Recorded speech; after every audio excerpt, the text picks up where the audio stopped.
son Fran Ulloa, traballo en reproducción e levo na empresa desde que se fundou.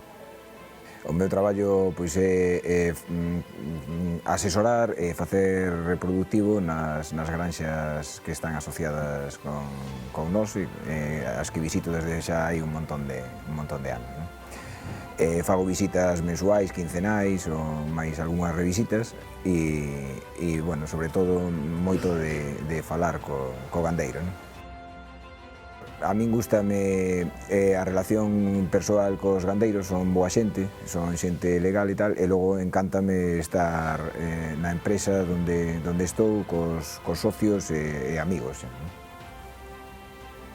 O futuro, bueno, desde que empezamos sempre hai problemas e tal, pero eu creo que é un sector que non vai a estar sometido a cambios moi drásticos, entón, pois, bueno, non será de rosas, pero tampouco o vexo negativo, non? Eu enfoco con optimismo. Pois a verdade é que me pasaron os anos super rápido, o sea, cando ves fotos e imaxes de antes e tal, bueno, daste conta deses anos que pasaron e tal, pero a verdade é que moi a gusto e super contento de haber empezado o proxecto e de como vai evolucionando, non? A veces con moitas discusións e tal, non sei que, pero vamos, a valoración é super positiva, non?